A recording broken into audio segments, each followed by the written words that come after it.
Hello नमस्कार, एक बार फिर से स्वागत है आप सभी प्यारे दोस्तों का रिया कोचिंग क्लासेस के आपके अपने इस ऑनलाइन डिजिटल प्लेटफॉर्म पर। प्यारे दोस्तों, इससे जो पिछली हमारी मैथमेटिक्स की क्लास हुई थी उसके अंदर हमने पढ़ना स्टार्ट किया था एक इम्पोर्टेंट चैप्टर, क्योंकि हमारा टारगेट है दिल्ली पुलिस की जो नई भर्ती आई है 2023 उसे लेकर। तो क्षेत्रमिति हमने मेंसुरेशन पढ़ना स्टार्ट किया था और पहली क्लास के अंदर हमने बात की थी एक तो वर्ग के बारे में, एक हमने पढ़ा था आयत के बारे में और एक हमने बात की थी दोस्तों एक समांतर चतुर्भुज के बारे में। इन सब चीज़ों के बारे में हमने वहाँ पर डिटेल से अध्ययन किया था। आज उसी चीज़ को कंटिन्यू आगे रखते हुए हम लोग बात करेंगे कि एक सम चतुर्भुज क्या होता है, एक समलंब चतुर्भुज क्या होता है, एक चतुर्भुज की कौन कौन सी अलग अलग कंडीशन हो सकती है। फिर हम लोग बात करेंगे हमारे एक ट्राइंगल यानी एक बताओ किसके ऊपर, एक त्रिभुज के ऊपर। उसमें पढ़ेंगे बच्चों फिर त्रिभुज के प्रकारों को लेकर। तो बिना विलंब किए अब मैं शुरुआत करता हूं आज के हमारे सेशन की आप सभी प्यारे दोस्तों के लिए एक प्यारे से नए मोटिवेशनल क्वेट के साथ में। एक बार पुनः आप सभी को सुबह का प्यार भरा नमस्कार कहा जाता है दोस्तों। और ये मैंने है ना ये चीज़ अपने ऊपर भी यहाँ पर लागू की है कि ना पूछो मेरी मंजिल कहाँ है, अभी तो सफ़र का इरादा किया है, ना हारूंगा हौसला उम्र भर, क्योंकि यह मैंने किसी और से नहीं खुद से वादा किया है। तो देखिए दोस्तों, आज हम लोग बात करेंगे सबसे पहले जिस टॉपिक का हम लोग यहाँ पर अध्ययन करेंगे वो रहेगा दोस्तों हमारा समचतुर्भुज।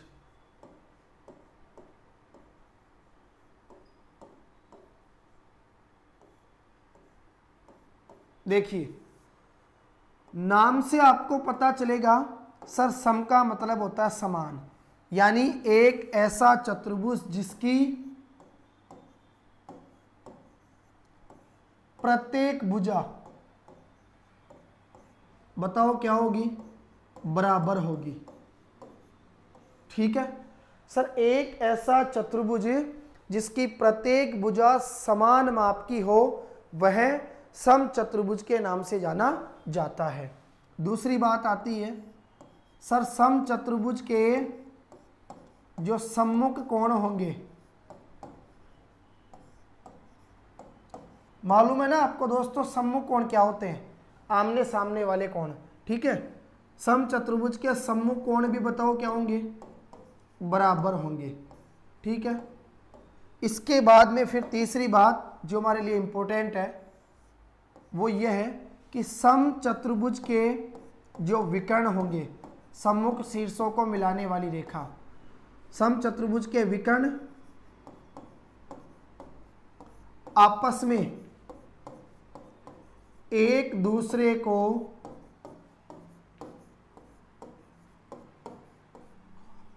बताओ क्या करेंगे, लंब समद्विभाजित करते हैं।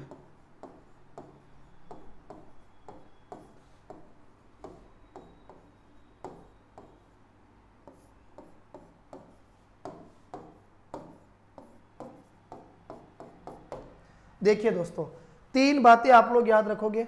सम चतुर्भुज के जो विकर्ण होंगे वो आपस में यानी परस्पर एक दूसरे को क्या करेंगे, लंब समद्विभाजित करने का काम करेंगे। ठीक है, अब देखिए इसका मतलब ये होता है दोस्तों कि जैसे मान लीजिए हमने एक सम चतुर्भुज का यहां पर निर्माण किया। ठीक है,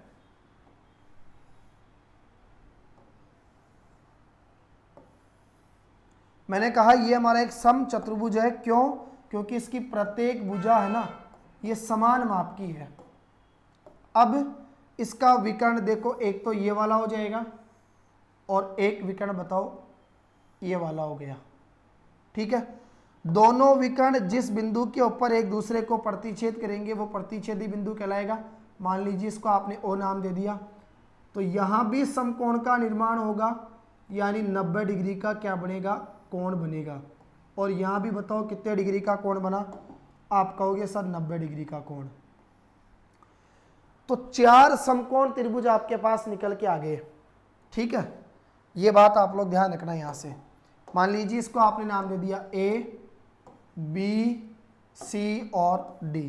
पहला पॉइंट, सम चतुर्भुज के विकर्ण परस्पर एक दूसरे को लंब समद्विभाजित करते हैं। इसका मतलब इस BO का जो मान है वो बताओ बच्चों किसके बराबर होगा? तो आप कहोगे सर DO के बराबर। समद्विभाजित इसका मतलब होता है समान दो भागों में बांटना। समद्विभाजित यानी क्या होगा? समान दो भागों में बांटना। क्लियर? और आप कहोगे सर AO का जो मान है वो किसके बराबर है? CO के बराबर है। ठीक है, हम बात करेंगे सर सम चतुर्भुज का परिमाप क्या होता है, जिसको पेरीमीटर कहा जाता है। तो आपको पता है किसी भी आकृति का अगर परिमाप निकालना हो तो परिमाप का मतलब होता है चारों ओर की जो माप है उसका योग। ठीक है, आप कहोगे सर प्रत्येक भुजा इसकी समान होती है, तो इसका मतलब मैं कहूँगा 4 को किससे गुणा कर दो? भुजा से। बताओ कोई दिक्कत नहीं है ना? 4 इंटू भुजा ही होगा क्योंकि प्रत्येक भुजा समान माप की होती है। तो सम चतुर्भुज का परिमाप हो गया हमारे पास में 4 इंटू भुजा। इसी प्रकार एक हमारे पास काम में आता है सम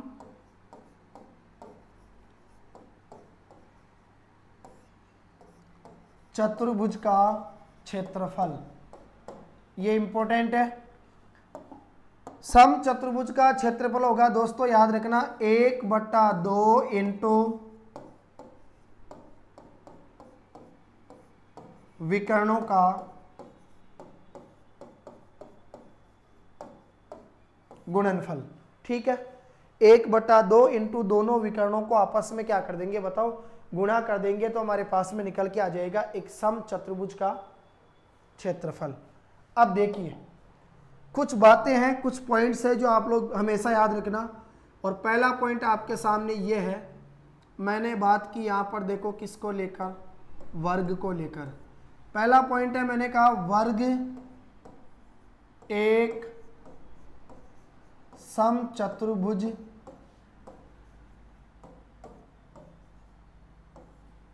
होता है। याद रखना दोस्तों, वर्ग को क्या कहा जाता है बोलो? एक सम चतुर्भुज भी कहा जाता है। ठीक है, दूसरी बात फिर मैंने कहा आपसे कि सर ये जो वर्ग है, वर्ग एक बताओ क्या होता है? आयत होता है। यानी वर्ग को हम क्या कहते हैं? आयत भी कहते हैं।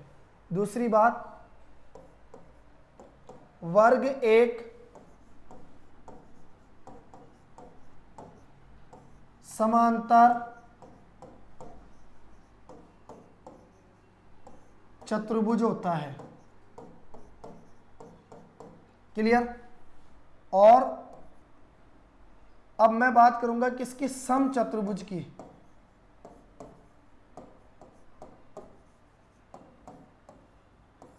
तो याद रखना सम चतुर्भुज भी समांतर चतुर्भुज होता है। इन सब चीजों को पिछली क्लास में हमने बिल्कुल डिटेल से पढ़ा था। मैंने क्या कहा? वर्ग एक सम चतुर्भुज हो सकता है, होता है। वर्ग एक आयत भी होता है। दूसरी बात, वर्ग एक क्या होता है बताओ? आप कहोगे सर समांतर चतुर्भुज भी होता है। और सम चतुर्भुज भी क्या होता है बताओ? एक समांतर चतुर्भुज होता है। ये चीजें आप लोग यहां से ध्यान रखना। क्लियर? या हम ऐसे कह सकते हैं कि वर्ग को एक सम चतुर्भुज कहा जा सकता है, वर्ग को एक आयत भी कहा जा सकता है, वर्ग को एक समांतर चतुर्भुज भी कहा जा सकता है, एक सम चतुर्भुज को समांतर चतुर्भुज भी कहा जा सकता है। ठीक है, इसके बाद में देखो फिर हम लोग बात करेंगे यहां पर किसको लेकर? तो आप कहोगे समलंब चतुर्भुज को लेकर। ये मैंने लिखा दोस्तों समलंब चतुर्भुज।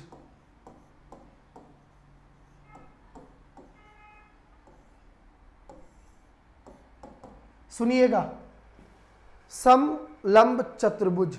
समलंब चतुर्भुज का मतलब ये होता है दोस्तों, एक ऐसा चतुर्भुज जिसके अंदर दो समांतर भुजाएं हो, एक बड़ी और दूसरी छोटी, और दोनों समांतर भुजाएं क्या करेगी? आधार जो होगा उनका उसके साथ में समकोण का क्या करेगी, निर्माण करेगी, तो उसे क्या कहा जाएगा, एक समलंब चतुर्भुज के नाम से जाना जाएगा। एग्जाम्पल के लिए मान लीजिए मैंने ये एक आधार लिया, ठीक है।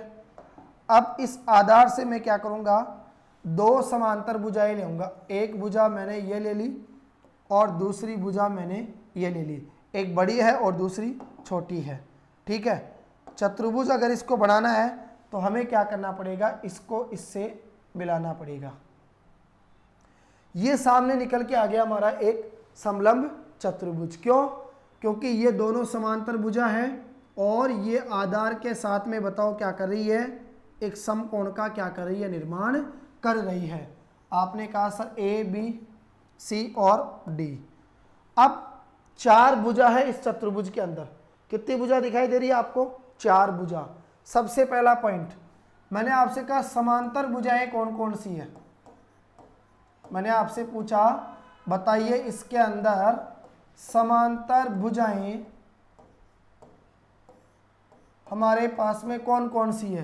तो आप कहोगे सर एक तो हमारे पास में ए बी और एक हमारे पास में कौन सी है, बताओ डी सी। दोनों क्या है, एक दूसरे के समांतर है। आपने कहा सर ए बी किसके समांतर आ गई, डी सी के। क्लियर दोस्तों। इसके बाद देखो फिर दूसरी बात मैंने कहा आधार जो है हमारा वो कौन सा है, तो आपने कहा सर आधार हो गया यहाँ पर हमारा कौन सा, ए डी। क्लियर। ये आधार क्या कहलाता हमारे पास में, ये कहलाएगा दो समांतर भुजाओं के, दो समांतर भुजाओं के बीच की दूरी, ठीक है। आधार का मतलब हो गया दो समांतर भुजाओं के बीच की दूरी, या इसे आप क्या कह सकते हैं, समलंब चतुर्भुज की ऊंचाई भी कह सकते हैं, ठीक है। ऊंचाई है, एक ही बात है। अब देखो उसके लिए हम क्या करेंगे, यहां से है ना एक बिल्कुल सीधा लंब डालेंगे। इसका मतलब ये इसके साथ कितने डिग्री के कोण का निर्माण करेगा, 90 डिग्री का यहां पर कोण बनाएगा। तो यह आ गई समलंब चतुर्भुज की हमारे पास में ऊंचाई। अब दो चीजें निकल के आ गई, ये तो हमारा क्या बन गया बच्चों बताओ, एक आयत बन गया, और ये क्या बन गया हमारा, एक समकोण त्रिभुज बन गया। क्लियर है। मेन जिस बात पे हमारा फोकस है वो है सर समलंब चतुर्भुज।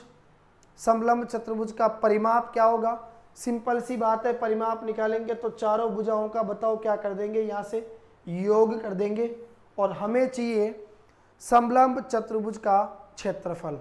तो देखिए बच्चों, जब हम लोग समलंब चतुर्भुज का क्षेत्रफल ज्ञात करेंगे, समलंब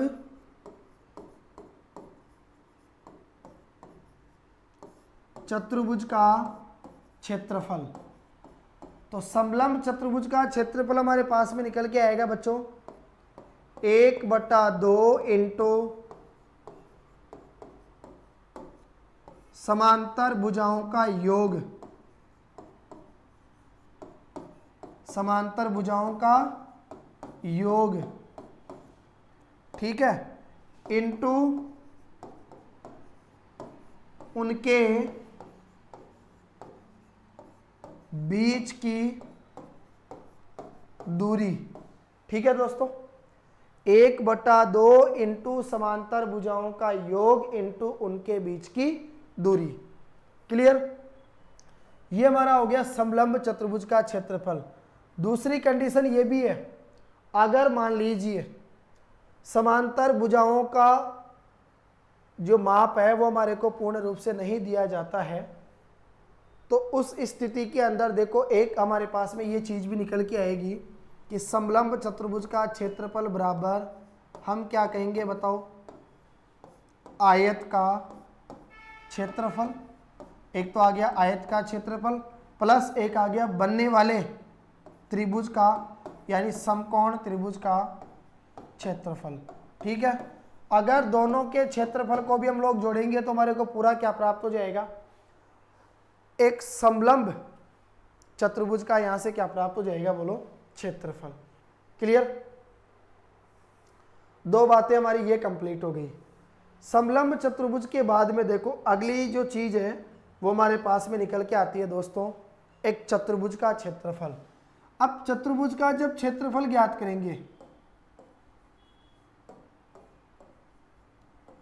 चतुर्भुज का जब क्षेत्रफल ज्ञात करेंगे तो देखो यहां पर एक चतुर्भुज का क्षेत्रफल ज्ञात करने की हमारे पास में दो आवश्यक कंडीशन है और दोनों कंडीशंस के बारे में पूर्ण रूप से जानकारी होना जरूरी है दोस्तों। ठीक है, उसका रीजन क्या है? देखो पहली कंडीशन तो हमारे लिए ऐसी है कि एक ऐसा चतुर्भुज जिसकी प्रत्येक भुजा बताओ क्या होगी? असमान होगी। पहली कंडीशन क्या है सर? एक ऐसा चतुर्भुज लीजिए जिसकी प्रत्येक भुजा यानी चारों भुजा क्या होगी? अलग अलग माप की होगी। ठीक है, और दूसरी बात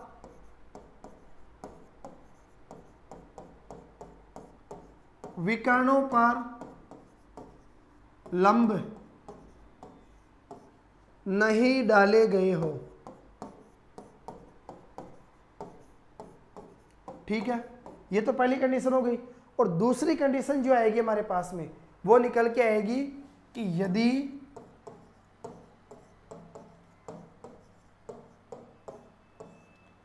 विकर्ण पर लंब डाले गए हो। अब देखिए पहली स्थिति हमारे सामने ऐसी निकल के आई कि सर एक ऐसा चतुर्भुज लेंगे जिसकी प्रत्येक भुजा असमान होगी, अलग अलग माप की होगी और उसके विकर्ण के ऊपर लंब नहीं डाले गए होंगे। ठीक है, तो जैसे मान लीजिए एक भुजा हमारे पास में ये है, दूसरी भुजा हमारे पास में ये है और फिर तीसरी भुजा हमारे पास में ये आ गई और चौथी भुजा ये आ गई। ठीक है, चार भुजा हो गई। ये आ गया बताओ इनका विकर्ण। अब इस विकर्ण के ऊपर हमने क्या किया? शेष सम्मुख शीर्षों से लंब शेष जो शीर्ष बच गए उनसे लंब नहीं डाला। तो इस स्थिति में देखो आपको एक चीज यहां से नजर आ रही है सर, इसको नाम दे दिया ए, बी, सी और डी। तो यहां से हमें पता चला चारों भुजा अलग अलग माप की है। ये हमने क्या खींचा? एक विकर्ण खींचा, तो ये भी बन जाएगा हमारा त्रिभुज। बताओ क्या बन जाएगा? त्रिभुज। और ये भी हमारा क्या बन जाएगा? यहाँ से त्रिभुज बन जाएगा। तो इस कंडीशन के अंदर क्या करना पड़ेगा? जब चतुर्भुज का क्षेत्रफल निकालेंगे तो पहले तो इस त्रिभुज का क्षेत्रफल निकालेंगे, फिर इस त्रिभुज का क्षेत्रफल निकालेंगे, दोनों को क्या कर देंगे? जोड़ देंगे। उस स्थिति के अंदर देखो हम लोग यहाँ पर किसका उपयोग करते हैं? तो आप कहोगे सर हीरो का जो सूत्र है उसका क्या किया जाता है? उपयोग किया जाता है। और मैथ अगर पढ़ोगे तो आपको मैथ का हीरो बनना पड़ेगा, क्योंकि मैथ का हीरो बनोगे तभी एग्जाम को आप लोग क्वालिफाई करोगे। तो हीरो बनना है किसमें? पढ़ाई के अंदर। आई बात समझ में? अब देखिए दोस्तों, हीरो का सूत्र क्या कहता है? हीरो का सूत्र कहता है कि सबसे पहले रूट लगाओ, फिर लिखो एस ब्रेकेट एस माइनस का ए, एस माइनस का बी और एस माइनस का सी। ये हमारा हीरो का सूत्र हो गया। आप कहोगे सर सूत्र लिखा दिया, इसके बारे में बताओ तो सही, ये चीजें क्या क्या है। सबसे पहले आएगा एस। एस का मतलब होगा दोस्तों हमारे पास में अर्ध परिमाप। बोलो एस यानी क्या होता है? आप कहोगे सर अर्ध परिमाप होता है। अर्ध का मतलब क्या होता है दोस्तों मुझे बताओ? तो आप कहोगे सर अर्ध का मतलब होता है आधा। और परिमाप का मतलब क्या होता है? तो मैंने पिछली क्लास में आपको सिखाया था, चारों ओर की माप का योग। तो देखो ये जो हमारे पास में आ रही है ना ए, बी और सी, ये बताओ क्या है हमारे पास में? असमान भुजाएं, यानी एक त्रिभुज की अलग अलग क्या है बोलो? भुजाएं हैं। तो अगर उस त्रिभुज का परिमाप निकालोगे, अगर त्रिभुज का क्या निकालोगे? परिमाप निकालोगे, तो त्रिभुज का जो परिमाप है बताओ वो क्या होगा? तीनों भुजाओं का योग। तो आपने कहा सर ए प्लस का बी प्लस का सी। अब मैंने कहा एक काम करो, परिमाप नहीं अर्ध परिमाप निकालो। क्या निकालोगे दोस्तों? अर्ध परिमाप। अर्ध परिमाप को किससे प्रदर्शित करेंगे? एस से। अर्ध परिमाप बराबर हो जाएगा ए प्लस का बी प्लस का सी और बटे में कितना आ जाएगा? 2। अगर ए बी सी तीनों को जोड़कर 2 का भाग देंगे तो बताओ क्या निकल के आ जाएगा हमारे पास में? अर्ध परिमाप निकल कर आ जाएगा। ठीक है दोस्तों, ये चीजें हमारी क्लियर हो गई। दूसरी बात, अगर मान लीजिए ऐसी कंडीशन हो कि विकर्ण पर क्या डाले गए हो? लंब डाले गए हो। तो देखिए आपने एक चतुर्भुज बनाया, आपने कहा सर हमारे पास में एक इस प्रकार से चतुर्भुज है, ठीक है। ये बताइए हमने क्या ले लिया? इसका एक विकर्ण ले लिया। अब हम क्या करेंगे, जो शेष शीर्ष बच गए, इन दोनों को तो काम में ले लिया, तो शेष एक तो ये वाला बच गया, इनसे क्या करेंगे बताओ? यहां पर लंब डाल देंगे, ठीक है। तो इस स्थिति के अंदर देखो, जब चतुर्भुज का क्षेत्रफल निकालना होगा तो हम लोग यहां पर जिस फॉर्मूले का यूज करेंगे वो आएगा हमारा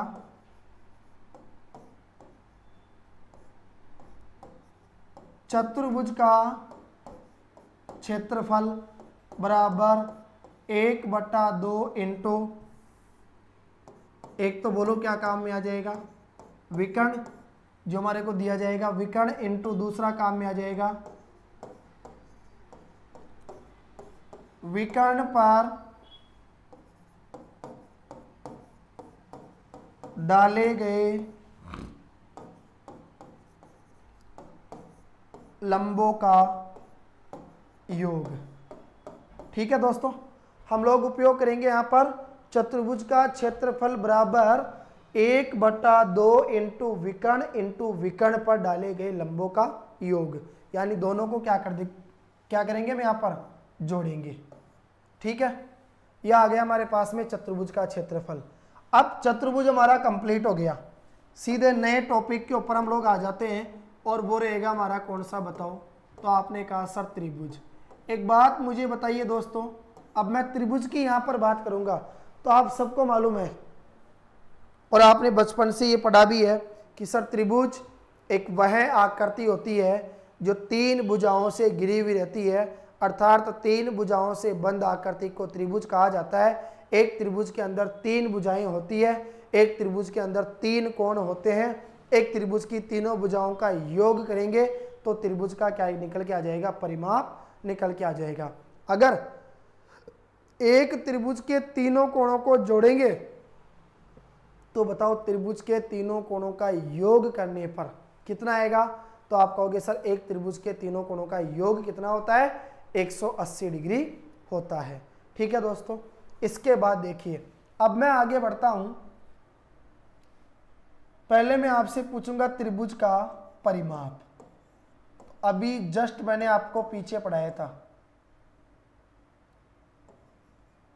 यह आ गया त्रिभुज का परिमाप।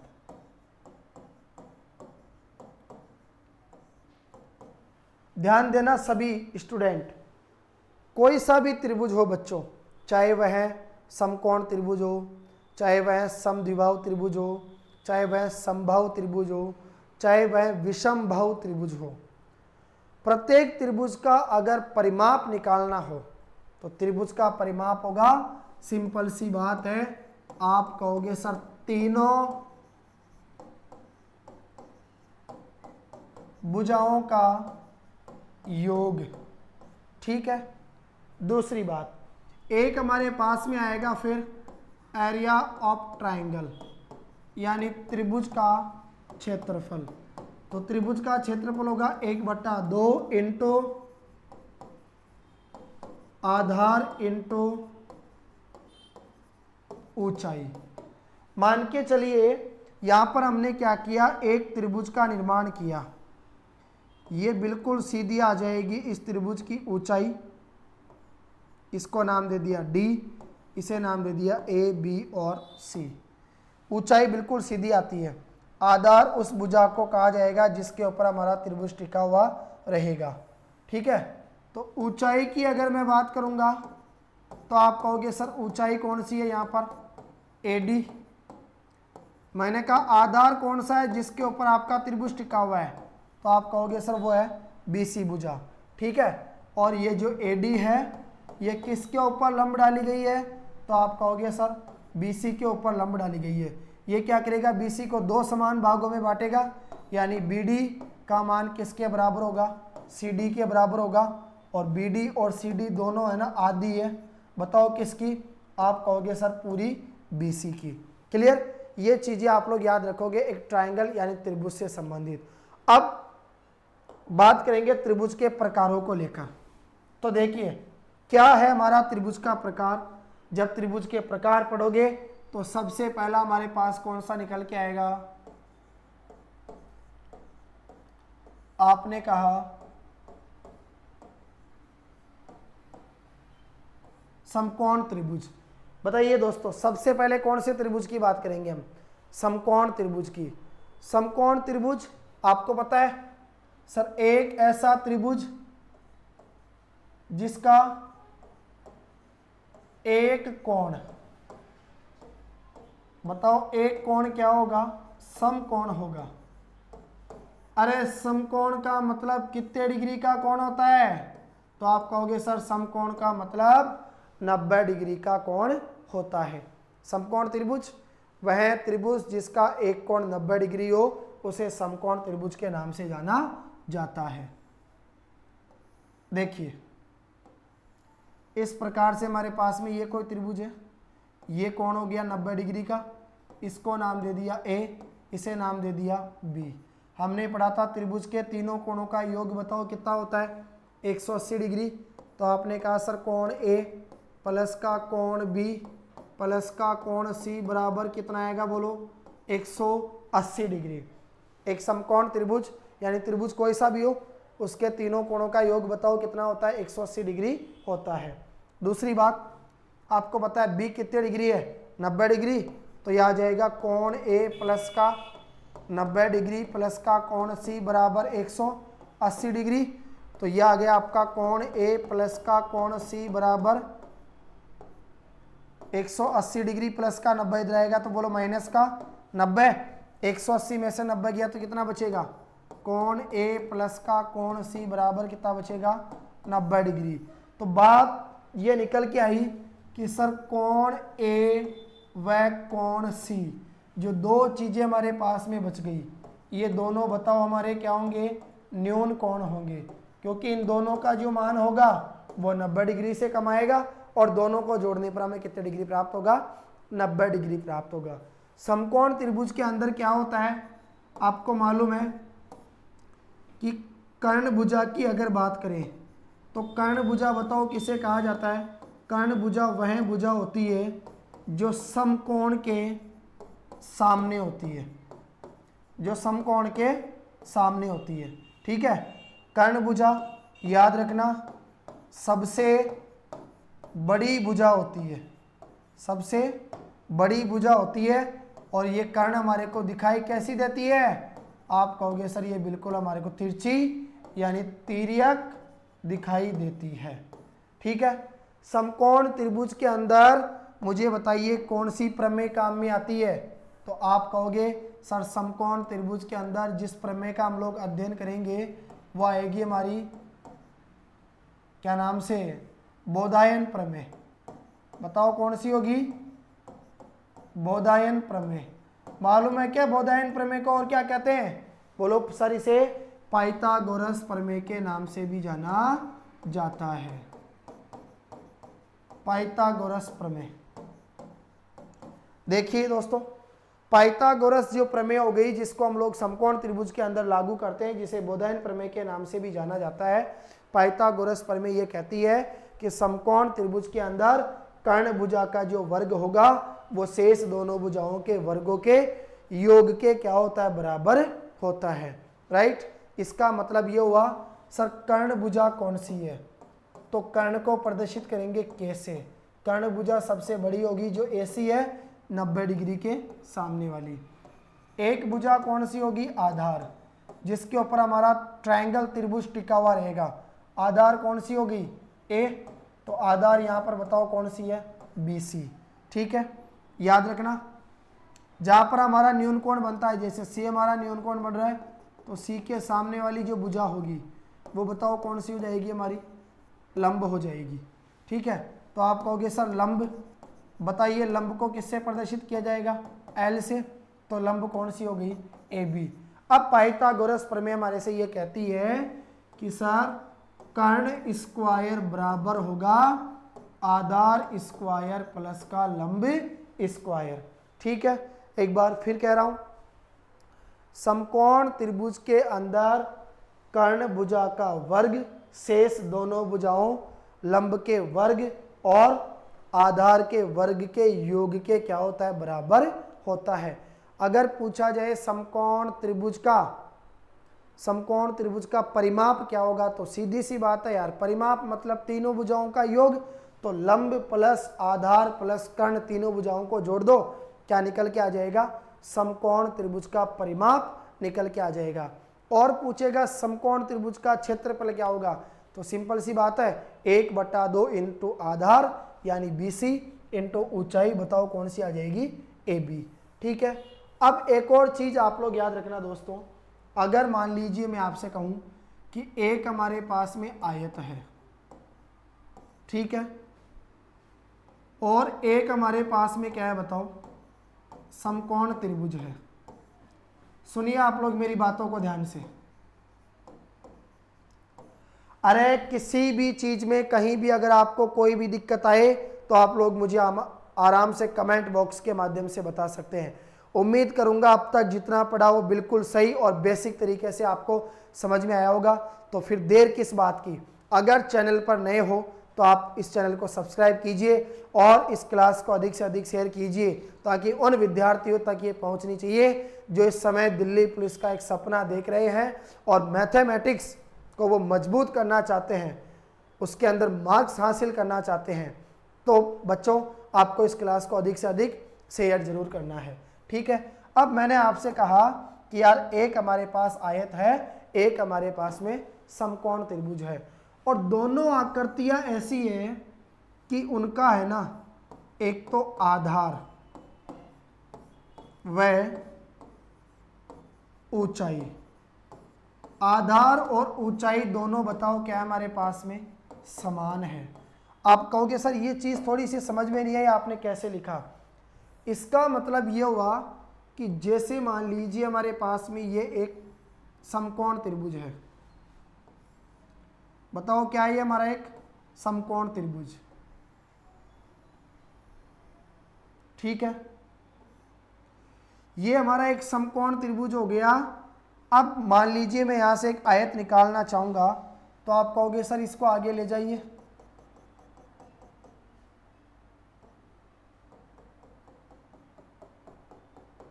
ये हमारा देखो एक आयत बन गया।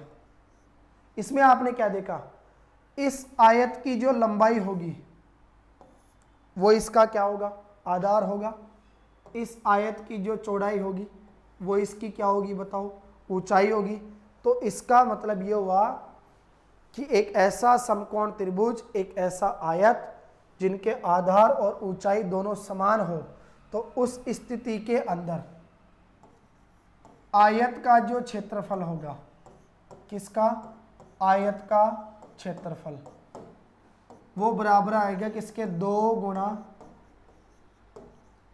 समकोण त्रिभुज का क्षेत्रफल।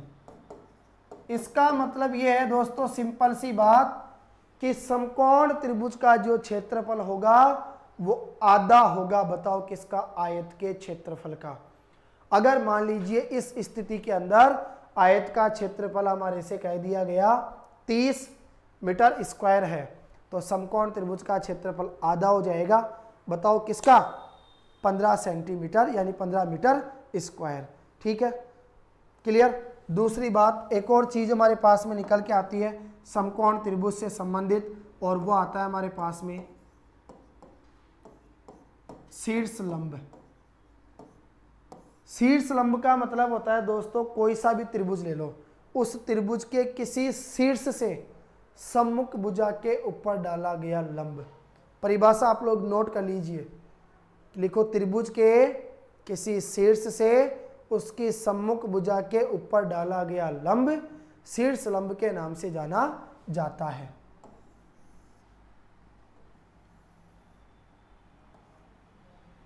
ये समकोण त्रिभुज है और ये हो गया दोस्तों हमारा यहां से शीर्ष लंब, इसको नाम दे दिया ए बी सी। तो अगर हमें ये निकालना हो शीर्ष लंब की लंबाई, शीर्ष लंब की लंबाई, तो देखो शीर्ष लंब की लंबाई ज्ञात करने के लिए हम बताओ क्या करेंगे, तो जो हमारा आधार होगा उस आधार को बताओ किससे गुणा कर देंगे, लंब से गुणा कर देंगे, और आधार को लंब से गुणा करके बताओ किसका भाग दे देंगे, कर्ण का भाग दे देंगे। तो हमारे पास में क्या निकल के आ जाएगा, समकोण त्रिभुज का शीर्ष लंब हमारे पास में निकल कर आ जाएगा। ठीक है, इसके बाद देखिए दोस्तों समकोण त्रिभुज हमारा कंप्लीट हो गया। अब मैं बात करूंगा यहां पर किसकी, आप कहेंगे सर समबाहु त्रिभुज की।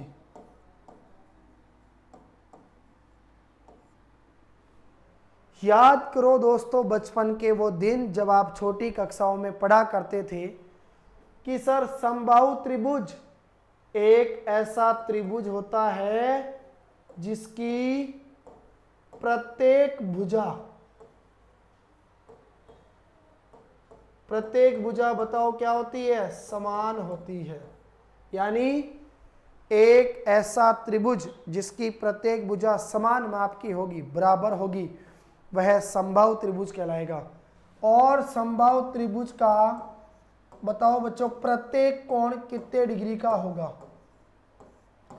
सिंपल सी बात है सर, त्रिभुज के तीनों कोणों का योग 180 डिग्री होता है। 180 डिग्री के अंदर अगर हम लोग 3 का भाग देंगे तो हमारे पास कितना निकल के आएगा, 60 डिग्री।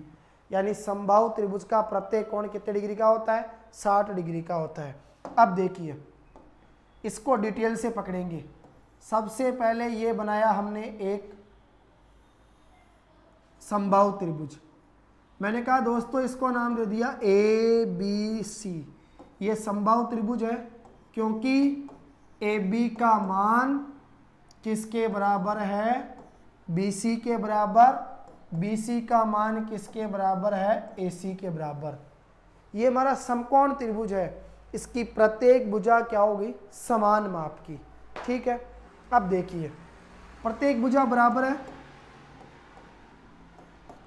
तो ये हो गया हमारा समबाहु त्रिभुज। समबाहु त्रिभुज की प्रत्येक भुजा क्या होती है, समान माप की होती है। राइट, अब मैंने क्या कहा आपसे कि मान लीजिए साहब ये वाली भुजा ए हो गई, ये वाली भुजा ए हो गई, इस भुजा को भी क्या मान लिया, ए मान लिया। तो आपने कहा सर ये भुजा हमारे पास में ए आ गई। चलो ए क्या है हमारी बताओ, समबाहु त्रिभुज की प्रत्येक भुजा यानी समान भुजा। अब इसकी मुझे ऊंचाई चाहिए क्योंकि क्षेत्रफल निकालूंगा तो ऊंचाई की आवश्यकता पड़ेगी। तो ऊंचाई निकालेंगे तो यहां से आएगी बिल्कुल सीधी,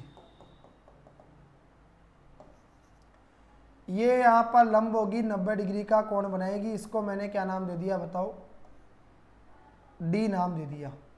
अब देखो दोस्तों मैंने कहा ये जो एडी है, ये एडी बताओ क्या है हमारी, तो आप कहोगे सर समबाहु त्रिभुज की ऊंचाई है। ये समबाहु त्रिभुज की ऊंचाई है और ये जो एडी है दोस्तों ये बताओ किसके ऊपर लंब है, तो आप कहोगे सर बीसी के ऊपर लंब है। ये बीसी को दो समान भागों में बांटने का कार्य करती है। बीडी का मान किसके बराबर हो जाएगा, सीडी के बराबर, और दोनों बताओ आधी है किसकी, पूरी बीसी की। अगर पूरी भुजा को हमने दोस्तों ए मान लिया तो मुझे बताओ आधी कितनी हो जाएगी, a/2, और ये भी कितनी हो जाएगी, a/2। ठीक है, मुझे क्या चाहिए, मुझे यहां से चाहिए समबाहु त्रिभुज का क्षेत्रफल। आपने कहा सर त्रिभुज कोई सा भी हो, त्रिभुज का क्षेत्रफल होता है 1/2 इंटू आधार इंटू ऊंचाई। तो मुझे बताओ रे 1/2 इंटू आधार, इस समबाहु त्रिभुज का आधार कौन सा होगा? आप कहोगे सर ये बीसी वाली भुजा, तो ये तो हो गया बीसी आधार इंटू इसकी ऊंचाई बताओ कौन सी होगी? आप ये कहोगे सर ये जो पूरी आ रही है ना एडी, ये एडी बताओ क्या हो जाएगी? इसकी ऊंचाई हो जाएगी। तो ये तो आ गया दोस्तों 1/2 इंटू बीसी को हमने क्या माना था? ए इंटू क्या एडी का मान हमारे पास है क्या? आप कहोगे सर एडी का मान हमारे पास नहीं है। तो भैया अगर एडी का मान हमारे पास नहीं है तो पहले किसका मान ज्ञात करना पड़ेगा? हमें बोलो एडी का मान यहां से ज्ञात करना पड़ेगा। ठीक है, अगर यहां से पहले एडी का मान ज्ञात करना पड़ेगा तो एडी बताओ कहां से निकल के आएगी? तो आप कहोगे सर दो समकोण त्रिभुज है, ये भी समकोण त्रिभुज है और ये भी समकोण त्रिभुज है। कोई सा भी एक समकोण त्रिभुज लेंगे और वहां से फिर किसका मान ज्ञात करेंगे? बोलो एडी का मान ज्ञात करेंगे। तो मैंने आपसे कहा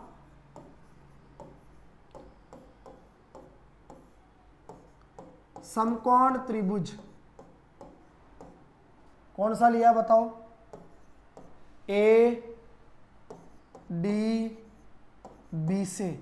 अभी मैंने आपको एक चीज सिखाई थी दोस्तों, समकोण त्रिभुज के अंदर कौन सी प्रमेय लागू होती है? पाइथागोरस प्रमेय क्या कहती है? कर्ण स्क्वायर बराबर आधार स्क्वायर प्लस का लंब स्क्वायर। मुझे बताइए कर्ण भुजा कौन सी है ए डी बी के अंदर? आपने कहा सर ए बी, तो मैं कहूंगा बताओ ए बी का स्क्वायर बराबर आधार कौन सी है? आपने कहा सर बी डी, तो यह आ गया बी डी का स्क्वायर प्लस मैंने कहा लंब कौन सी है? तो आपने कहा सर ये आ गया हमारे पास ए डी का स्क्वायर। अच्छा ए बी को हमने क्या माना था? ए, तो ए का स्क्वायर बराबर बी डी, बी डी हमारे पास में कितनी आ रही है? a/2, a/2 का स्क्वायर प्लस ए डी का मान तो हमें क्या करना पड़ेगा? यहाँ से ज्ञात करना पड़ेगा। तो यह आ जाएगा हमारा ए स्क्वायर बराबर ए का स्क्वायर होगा ए स्क्वायर, 2 का स्क्वायर कितना हो जाएगा? 4, और प्लस का क्या बचेगा? ये बच गया हमारे पास ए डी का स्क्वायर। अब ए डी का मान ज्ञात करेंगे, प्लस की संख्या इधर आएगी तो बताओ किसकी हो जाएगी? माइनस की। तो ये हो जाएगा ए स्क्वायर माइनस का ए स्क्वायर बटे में आ गया 4, और बराबर में क्या बचेगा हमारे पास? बोलो ए डी का स्क्वायर। इसको सोल्व कीजिए दोस्तों। आपको पता है किसी भी संख्या के बटे में कुछ नहीं हो तो हम क्या मानते हैं? एक 4 को ए स्क्वायर से गुणा करेंगे तो यह आ जाएगा 4a स्क्वायर माइनस ए स्क्वायर को ए स्क्वायर से गुणा किया तो ए स्क्वायर। ठीक है, देखो 4 को ए स्क्वायर से गुणा किया तो 4a स्क्वायर माइनस ए स्क्वायर को ए स्क्वायर से गुणा किया तो ए स्क्वायर बटे में आ गया 4 एकम 4, बराबर में क्या बचा? आपने कहा सर बराबर में बचा ए डी का स्क्वायर। 4a स्क्वायर में से ए स्क्वायर गया तो ये बचेगा 3a स्क्वायर बटे में कितना आया? 4, बराबर आ गया बोलो हमारे पास में ए डी का स्क्वायर। स्क्वायर हटेगा तो सामने क्या लग जाएगा? रूट, तो यह आ जाएगा अंडर रूट 3a स्क्वायर बटे में कितना आया? 4, बराबर क्या आ गया बोलो हमारे पास में ए डी का मान। अब देखिए दोस्तों, आपको पता है स्क्वायर हटता है तो अंडर रूट भी हट जाता है। अब ये 3 है, 3 के तो स्क्वायर नहीं है, इसका मतलब 3 के तो अंडर रूट रह जाएगा, और एक का स्क्वायर है तो स्क्वायर हटेगा तो एक का अंडर रूट बैठ जाएगा, ए बचेगा, और बटे में अंडर रूट 4 का मान बताओ कितना होगा? आप कहोगे 2, तो यह आ गया अंडर रूट का 3a/2 बराबर किसका मान? ए डी का मान। हमें क्या चाहिए था? हमें जरूरत थी सर किसकी? समबाहु त्रिभुज के क्षेत्रफल की। तो समबाहु त्रिभुज का क्षेत्रफल होगा 1/2 इंटू आधार जो क्या था? a इंटू ऊंचाई ए डी, जिसका मान कितना आया? अंडर रूट का 3/2a। इसको सोल्व करेंगे दोस्तों तो यह आ जाएगा, देखो अंडर रूट 3 को 1 से गुणा किया तो अंडर रूट का 3/2 को 2 से गुणा किया तो कितना आ गया? 4, और a को a से गुणा किया तो a स्क्वायर। तो सिंपल सी बात है, फाइनली जिस चीज़ का हम लोग इंतजार कर रहे थे कि सर क्या निकल के आएगा समबाहु त्रिभुज का क्षेत्रफल, वो निकल के आया बच्चों हमारे पास में √3/4 इंटू ए स्क्वायर, यानी आप क्या कहोगे बताओ, भुजा का स्क्वायर। इस फॉर्मूले का उपयोग करेंगे समबाहु त्रिभुज का क्षेत्रफल ज्ञात करने के लिए। एक और चीज याद रखना दोस्तों, जैसे मान लीजिए ये हमारा कोई समबाहु त्रिभुज है, ठीक है, ये समबाहु त्रिभुज है हमारा, प्रत्येक भुजा इसकी समान माप की है। हमने क्या किया, इस समबाहु त्रिभुज के अंदर कोई बिंदु लिया और इस बिंदु से प्रत्येक भुजा के ऊपर क्या किया, हमने अंतःलंब डाल दिया, ठीक है। मान लीजिए एक को नाम दे दिया x, दूसरे को नाम दे दिया y और तीसरे को नाम क्या दे दिया z। तो ये जो हमने डाले हैं x, y और z, बताओ ये क्या है हमारे, ये आप कहोगे सर ये है अंतर्लंब, ठीक है। तो अगर एक समबाहु त्रिभुज के अंदर किसी बिंदु से प्रत्येक भुजा के ऊपर अंतर्लंब डाला जाए और फिर अगर उसका क्षेत्रफल पूछा जाए, तो उस स्थिति के अंदर समबाहु त्रिभुज का जो क्षेत्रफल निकल के आएगा वो हमारे पास में आ जाएगा अंतर्लंबों के योग का स्क्वायर, यानी आप कहोगे x प्लस का y प्लस z का स्क्वायर बटे में कितना आएगा, √3। इसी प्रकार अगर मान लीजिए हमारे को समबाहु त्रिभुज की क्या दे दी जाए, ऊंचाई दे दी जाए और फिर क्षेत्रफल पूछा जाए। अगर समबाहु देखिए